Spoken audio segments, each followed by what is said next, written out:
My sister got diagnosed with lupus. She told everyone she couldn't work. I took her in, paid her bills, covered her insurance. A year later, I found out she'd been secretly freelancing and saving the money in a hidden account. When I confronted her, she said, "You always wanted to feel needed.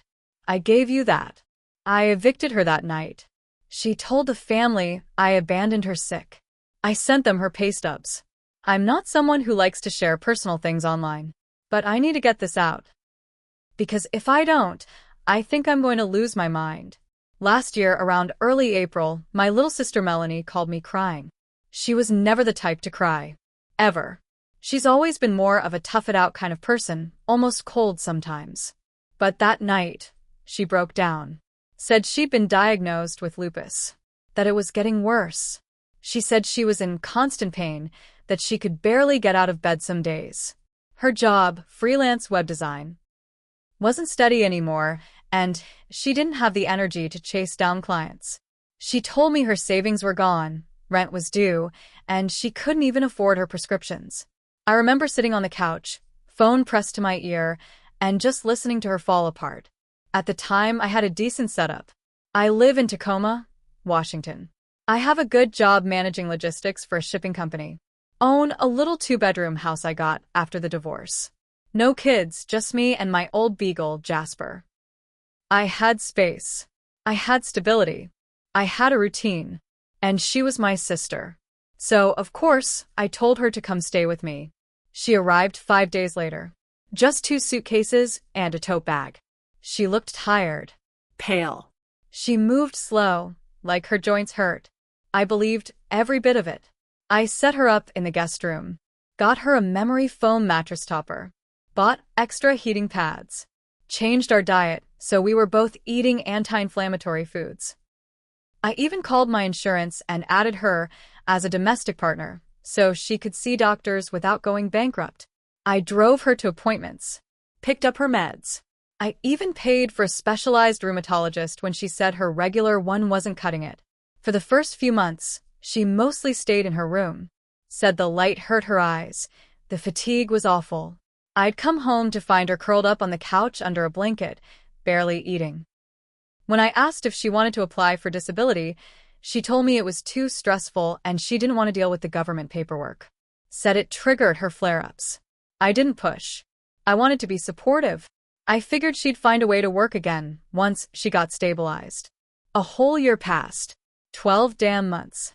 I covered her cell phone, her credit cards. I let her use my car. I even cut back my hours at work to be more available for her bad days. I stopped going out. I stopped dating. I stopped living. Then came the retreat. My job had a weekend team-building retreat out at Lake Chelan. I almost didn't go. Melanie said she'd be okay, and Jasper would be fine with a neighbor checking in. So I left Friday morning, planning to come back Sunday night. But I forgot my laptop charger. So I came back Saturday evening around 6:30 p.m. I walked in the door and heard music, loud music. Something upbeat, dancey. Which was weird because Melanie usually kept things quiet, said noise gave her migraines. Then I heard her laughing. Like really laughing. Full belly laugh. I crept toward the hallway, feeling like I was walking into someone else's house.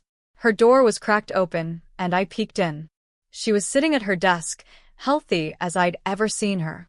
Hair done, makeup on, drinking from a wine glass and typing fast. I watched for a second, confused, until I saw her second monitor. It had a spreadsheet open. Then another window popped up, a PayPal dashboard. There were thousands of dollars in there. She clicked into an email with an invoice for $2,800. March deliverables completed. Please remit payment via ACH. My stomach dropped. She wasn't sick. Or if she was, it sure wasn't stopping her from working. She was running a full freelance operation right out of my house, while I was busting my ass paying for everything. I didn't walk in. I didn't say a word. I went straight to the garage, where she kept her purse when she went out. Dug around until I found her bank info. Not even locked. She had been transferring money into a separate savings account. I'm not proud of it, but I took photos. Screenshots. Everything I could find.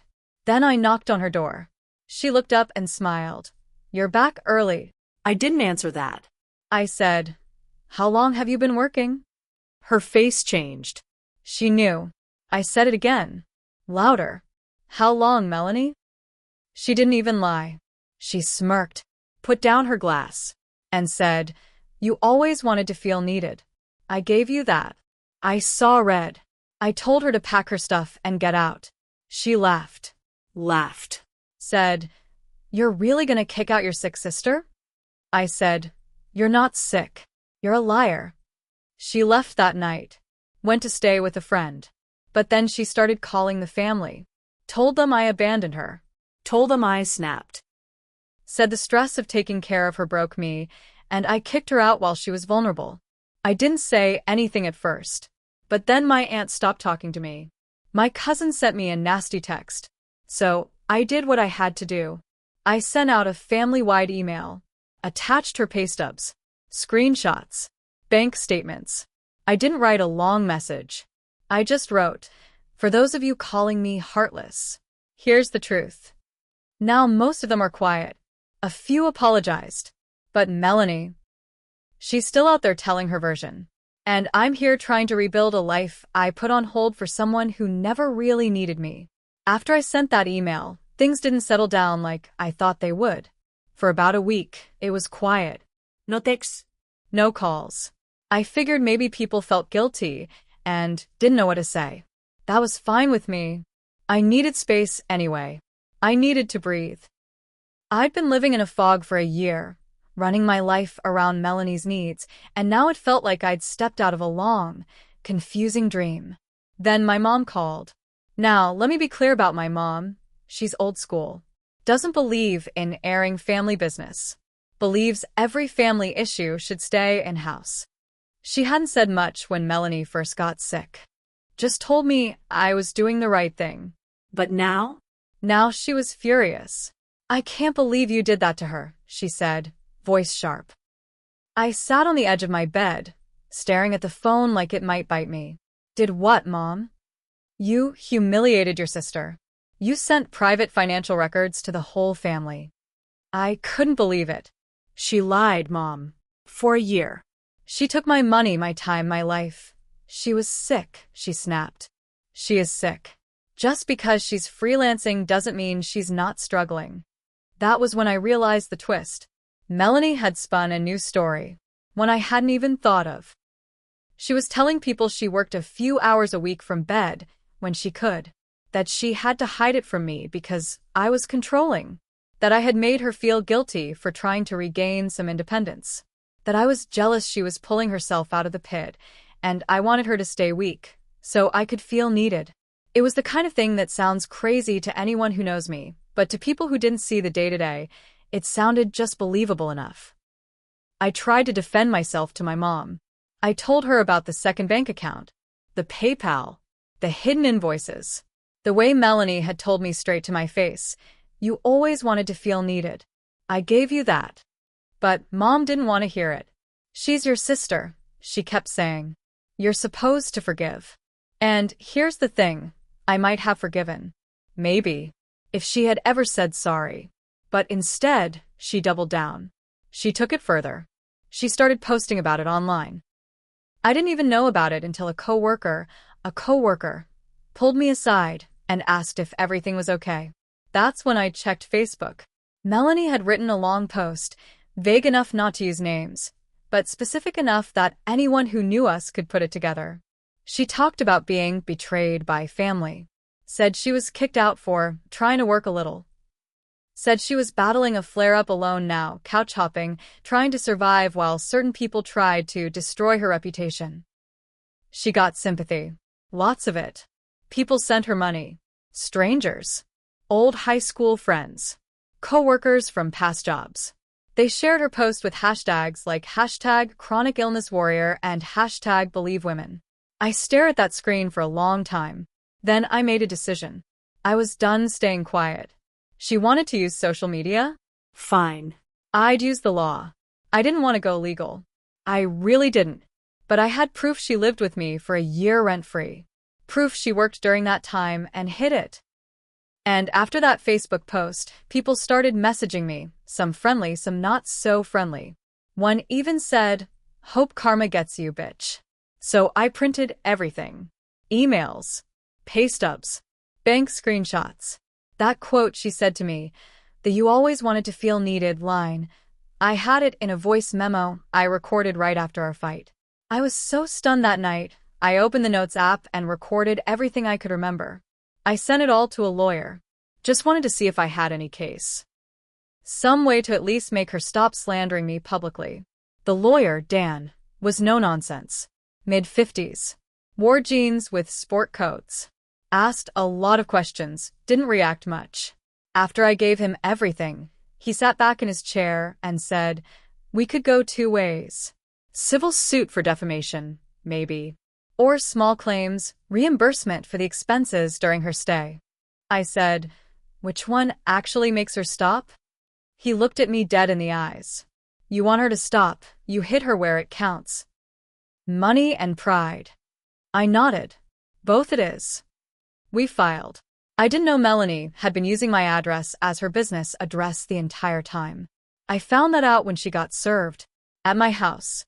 She had mail still coming here, and the process server showed up with the packet while I was trimming the hedge. He asked for Melanie. I laughed. "Not anymore," I said. "But she'll get the message." She did. 3 days later, I got a text. "Melanie, really? You're suing me? After everything I've been through?" I didn't answer. "Melanie, you are mentally unwell. This is your guilt eating you alive." Still didn't answer. Melanie, fine. "Let's do this." I expected her to go quiet after that. Instead, she ramped it up. She went back online, posted screenshots of the court filing, said her abusive sibling was now trying to sue her for being sick. The new post blew up. Even got shared by one of those chronic illness awareness influencers with a big following. Now the trolls were in my inbox full-time. I told Dan. He shrugged and said, "She's doing our job for us. She just keeps adding more evidence." But then it got worse. One day, I came home from work and noticed my garage door was open. I always shut it. I walked in and saw the shelf near the washer knocked over. A few things missing. Nothing major, just some tools, an old stereo I hadn't used in years. But I felt off, like someone had been in my space. I checked my cameras. I only had one, aimed at the front door. Nothing showed. I called the cops, filed a report. A week later, I got a tip. A girl I barely knew from high school messaged me. Said she saw Melanie selling stuff on Facebook Marketplace. Recognized one of the items, a red Craftsman drill that used to be my dad's. I clicked the listing. My drill. I even saw the initials on it. RW, for Richard, our dad. I forwarded it to the police. That was the final straw. I pushed Dan to speed things up. The court date was set. But Melanie had one more move. One I didn't see coming. The week before court, I got an email from Dan. Subject line, settlement offer. I opened it, heart pounding. It was a scanned letter from Melanie's new attorney. She was offering to settle. No apology. No admission of guilt. Just a proposal. She'd pay me back $5,000 over the next 2 years, no interest if I dropped the case, and signed an NDA. Basically hush money. Dan called me an hour later. This is her trying to avoid a full hearing. She's scared of what might come out in court. I laughed. She should be. I told him no. We'd go forward. The day of court, I wore a simple black dress and no makeup. Melanie showed up in soft colors, hair pulled back, no jewelry. She looked fragile. Sick. It was a performance and I knew it. I watched the way she moved, slow, careful, hands trembling slightly when she opened her folder. Dan leaned over and whispered, "She's playing up the illness. Bet money on it." We presented everything, records, screenshots, her PayPal statements, her second bank account. Dan even brought in a forensic accountant who showed how her income steadily rose every month she lived with me. It was cold, factual, and devastating. Then Melanie's lawyer got up. She talked about chronic illness, about pain, about sporadic ability to work. She painted me as bitter, controlling, a woman who couldn't stand her sister finding some independence. Melanie even cried on the stand, said, "I was trying to heal, and she turned it into a transaction." The judge listened, asked questions, took notes, then danced it up for a rebuttal and played the audio clip. My voice, shaky but clear, repeating Melanie's exact words from the night I found out. "You always wanted to feel needed. I gave you that." The courtroom went still. Melanie's face drained of color. She looked like someone had punched her in the gut. We won. Not just the case. The judge ruled Melanie owed me over $19,000, back expenses, interest, damages for defamation. The judgment was public. The NDA? Off the table now. But the real win came later. See, a few weeks after court, Melanie's little hustle started to crumble. People who donated to her online found out the truth. That she'd hidden income. That she'd lied to family.